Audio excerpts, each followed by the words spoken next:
Hey, welcome on in, guys. Tobin here with you, and thanks for checking out the channel. Man, I'll tell you one thing I love, all right?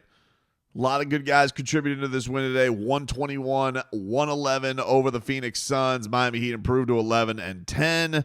Have seemed to righted some things at home, which is nice to see in the middle of Art Basel.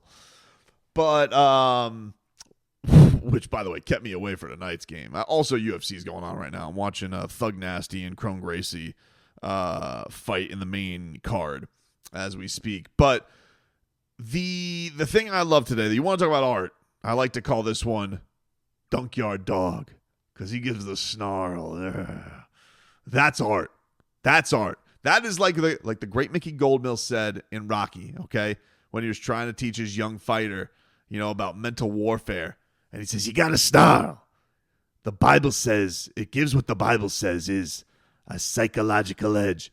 And that's what it looks like when Duncan Robinson gets that shot going, and he had it going tonight, dude. It feels to me like it gives him a psychological edge. Gasnal. So a great job by Duncan Robinson. He really lit up the net today from downtown. Fantastic. Mike Budenholzer had to be having 2023 flashbacks, all right, looking like a disheveled Kelsey Grammer out there. Jimmy really took it home, was getting a little close there at the end. He had a three from Grayson Allen to bring it within three. Jimmy Butler says, take this. And he hit one from downtown. Gives you a couple and one, clutch and ones. Mason Plumlee, all the intangibles in the world couldn't save you there, dude. And Butler really put the hammer on this one, took it home for Miami. The absolute dagger was put in by Tyler Herro, who had his three-point streak kept alive there at the end, put Miami up 13, hit the Peppers button. Very interesting game for Tyler, because we're coming off a game where he had this incredible breakout performance from downtown, and yet this was a game where he really took it to the basket a lot, and only 4 attempts from downtown, which has not happened a lot this season. I don't know what the actual, but I would imagine the game. There's not many games where he's taken single-digit attempts from three, but there's definitely not been many games where he's been in the low single-digit attempts from three.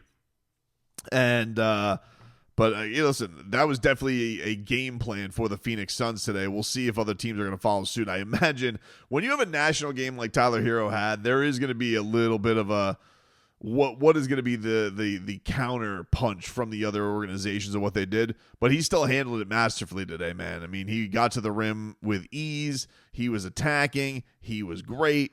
So you got to give Boy Wonder credit for that. He was fantastic. Haywood Highsmith continues to do a really, really great job out of the starting lineup. The starting lineup has really blossomed. You do have to say that. As much as I've been whining like a baby about, Nikola Jovic minutes and young guy minutes and whatever the roles in the rotation may be, and they didn't have Pelle Larsson today, that starting lineup definitely feels like it's found something. And so that is a credit to the head coach. Everybody does have to kind of acknowledge the Spo there and see and say, you know what, Spo, you knew what you were doing, because this Duncan, Tyler, Bam, Jimmy, Haywood, it's found something. It's been really good. And it really did swing in that third quarter. This is the other thing. Third quarter was such a problem early on in the season, and that definitely feels like it's been solved. And I really got to give credit in this one. And the man who hoists and holds the responsibility of that to Bam Adebayo. What a game by him today. He finishes tonight with he flirts with a 25-point triple-double, 25 points, 12 rebounds, 8 assists for Bam Adebayo in this one. Also threw a steal in there as well. He was marvelous today. 6 of 8 from the line, so got to the line a ton today. And a lot of that happened in the third quarter. He really took advantage. No Nurkic today. They had Plumlee and young dude who was playing off the bench for them, and Bam took advantage of the matchup. And there's so many times you watch him and you're like, Bam, you're the most athletic, physically imposing guy in the court. Come on, dude. And he was doing it from the get-go in this game. Even in the second quarter, got his Giannis on, went coast to coast at Plumlee. But then in the third quarter, it was just attacking relentlessly, drawing a ton of fouls, put back dunks, just was relentless. I love today's game from Bam. And also mixed in the 3 there in the fourth quarter to get a big one. So you have to give a tip of the cap to 13. The captain did a great job in this one. He was absolutely masterful. The other guy who deserves a little bit of a nod, and I hate this. Hey, Froggy, I hope you tuned in, you bum, because your boy Dru Smith was doing things today. Bradley Beal didn't want none of that. He didn't want none of that. That dude was putting the clamps on everything with a Suns jersey on it, wetting down their shorts when they saw Dru Smith come into the fold. Still taking charges. This dude oozes heat culture. Whatever anybody wants to say, I know, look, Josh Christopher's putting up flashy scoring numbers. We got to get this out of our heads, guys. Spo wants glue guys. He wants guys who can go in and make it hell at the point of attack and on some of these talented-ass guards that Phoenix is going to throw to the table. I mean, look, today you had a performance where Bradley Beal, Devin Booker combined 1 of 12 from downtown. Inefficient games from both of them. Really couldn't get off. It was one of the things that kind of had me worried at halftime because the Heat were down. And I was like, they really haven't gotten off yet. Should I feel good about this? Should I not? I don't really know. I don't know what to feel on this one right now. And the Heat didn't get a lot off of their bench tonight. I mean, Jaquez and Terry Rozier, not fantastic, dude. I mean, Terry Rozier definitely searching for it right now, I guess we could say. I don't really know what this is. Definitely a conversation that's going to be had that we're going to have on Scary Terry, because he was over 3 today. Not a game you really needed that offensive punch at any point, that's for sure. But still a masterful job by Dru Smith. He was awesome and closed out for Miami, deservedly so. So you just got a little bit of everything, and everybody had their moments of takeover. You know, Duncan early on, huge. He's 5 of 8 from downtown today, and really the only guy to light it up from 3 today for Miami. In fact, it was him and Hayward, the only guys to have multiple threes. Took a break here. I had to watch Thug Nasty. Bryce Mitchell just put Chrome Gracie, hit him with the old TKO in the 3rd round. So he's back in the win column with his camo shorts.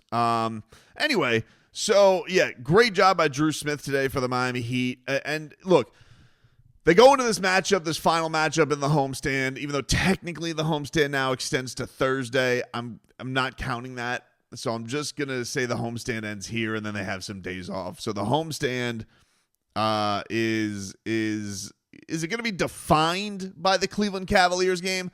In a way, I feel like, you know, if Miami's able to sweep this, and the only game you lost this week in this measuring stick week that I dubbed, and you lost that without Jimmy, you got the doors blown off you in Boston, but it's bookended by the 2 best teams in the East, all right? And is there real opportunity here for Miami? Are we just chasing our tails? Am I Wild Heat Coyote? Perhaps. But if you can finish the week with a win over the best team, who's really only struggled against Boston and Atlanta this year, if you're able to get a win off them, you're both off back-to-backs. They were in Charlotte. It's not like a large, not like a huge travel that they're enduring here. You had a huge game from Evan Mobley tonight. If they're able to get this win, Miami, I do think it will speak volumes. I think it'll mean something of significance for them. I don't know what that is, but I just feel like it will. And if they finish, the week 500 and they finish the homestand 2-1, okay. We're still kind of like, all right, you beat a Lakers team that's in disarray, and you beat a Suns team that didn't have Durant and Nurkic. And that's, they're not bad teams. They're solid teams. But can you beat the elite teams? And then look, it's hard not to feel like opportunity kind of opened up in the East a little bit today, because look, Arizona took on an Arizona team today. Orlando took a huge blow today with losing Franz Wagner. They've already dealing with the loss of Paolo Banchero, and I don't know when he's coming back, but they already kept the ship more than afloat and in a great place without Paolo Banchero. Now they're in a spot where they lose Franz Wagner with an oblique tear. Who knows what that's going to be? I mean, the only comparison I can think of that is like Chris Bosh. I remember having that, and that messed him up for like a month. So, there could be a window here for somebody to make a run. The Heat are in that. They are over 500 now. There's, only 6 teams in the East that are over 500. Hawks are only 2 games over 500. The Knicks are not like running away with it. They're only a game in the loss column to both of those teams. But I think that the Cleveland win would speak volumes, and I think it would go a very, very long way. Obviously, you got Jimmy coming off a back-to-back. That's going to be something to monitor. You got Kevin coming off a back-to-back. That's going to be something to monitor. Big team. So this is an interesting matchup. I'm very, very curious to see how Miami rides the momentum. But all in all, with tonight's game, great performance all around from the Heat, especially the starting unit and Dru Smith. All those guys put in work today and did a great job.